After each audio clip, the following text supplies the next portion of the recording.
ஊரை கூட்டி மேளதாளங்கள் முழங்க ஒரு வாரம் முழுக்க பிரம்மாண்டமாக நடந்த திருமணம். இந்த திருமணம் தற்பொழுது இந்தியா முழுவதும் பேசப்பட்டு வருகிறது.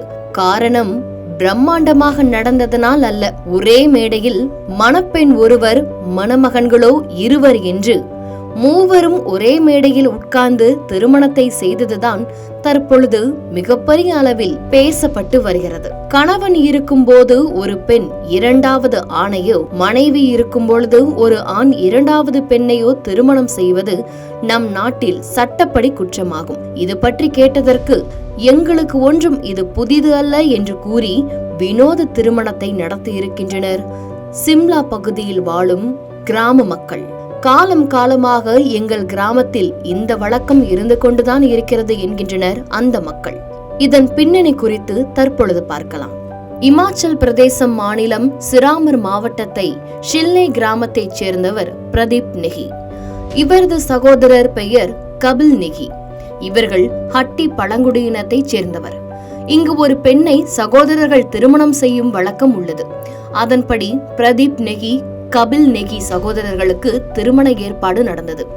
இவர்களுக்கும் குன்ஹாட் கிராமத்தைச் சேர்ந்த சுனிதா சௌஹான் என்ற பெண்ணுக்கும் திருமணம் நடத்த முடிவு செய்யப்பட்டது. இவர்களின் திருமணம் பெரியோர்களால் முடிவு செய்யப்பட்டு கடந்த 12ஆம் தேதி முதல் 14ஆம் தேதி வரை அவர்களின் பாரம்பரிய முறைப்படி நடந்து முடிந்தது. சுனிதா சௌஹான் என்ற இளம்பெண் பிரதீப் நெகி மற்றும் கபில் நெகி ஆகியோரை கரம் பிடித்தார். இது தொடர்பான வீடியோ, போட்டோக்கள் எல்லாம் இணையத்தில் வெளியாகி பரபரப்பை ஏற்படுத்தியது, விவாதத்தையும் கிளப்பியுள்ளது. நம் நாட்டில் ஒருவர் 2 திருமணம் அல்லது அதற்கு மேற்பட்ட திருமணங்கள் செய்வது சட்டப்படி குற்றம். ஆனால் இங்கு பெண் ஒருவர் 2 சகோதரர்களை திருமணம் செய்துள்ளாரே என்று பலரும் கேள்வி எழுப்பினர். ஆனால் மணப்பெண் சுனிதா கூறுகையில், எனக்கு யாரும் பிரஷர் தரவில்லை. இந்த திருமணம் எனக்கு பிடித்து எனது தேர்வில் தான் நடக்கிறது. நம் நாட்டில் பலதார மனம் சட்ட விரோதமானது என்றாலும் கூட இமாச்சல் பிரதேசம், அதன் அண்டை மாநிலமான உத்தரகாண்டில் இன்னும் கூட ஒருவர் 2 திருமணம் செய்யும் வழக்கம் உள்ளது. சில கிராமத்தில் இந்த நடைமுறை காலம் காலமாக தொடர்ந்து வருகிறது. தற்பொழுது ஓரளவு மறைந்தாலும் கூட இன்னும் சில கிராமங்களில் நடந்து வருகிறது. இந்த ஹட்டி பழங்குடியினரை எடுத்துக்கொண்டால் 2 ஆண்களை திருமணம் செய்யும் வழக்கம் உள்ளது. இதன் மூலம் ஒரு கணவருக்கு ஏதாவது சூழ்நிலையில் வந்தால் இன்னொருவர் மூலமாக திருமண உறவு உயிர்ப்புடன் இருக்குமாம்.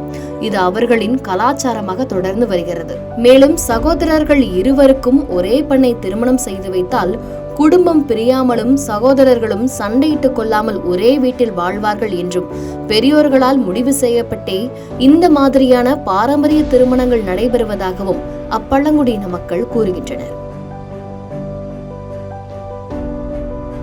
செய்திகளை உடனுக்குடன் தெரிந்து கொள்ள கீழ்கண்ட கேபிள் மற்றும் டிடிஹெச் நெட்வொர்க்குகளில் எம்நாடு செய்தி தொலைக்காட்சியை காணுங்கள். பாதகம் செய்பவரை கண்டால் நாம் பயம் கொள்ளலாகாது பாப்பா. மோதி மிதித்து விடு பாப்பா, அவர் முகத்தில் உமிழ்ந்து விடு பாப்பா. அண்மை செய்திகளை உடனுக்குடன் தெரிந்து கொள்ள இணைந்திருங்கள் எம்நாடு தொலைக்காட்சியுடன்.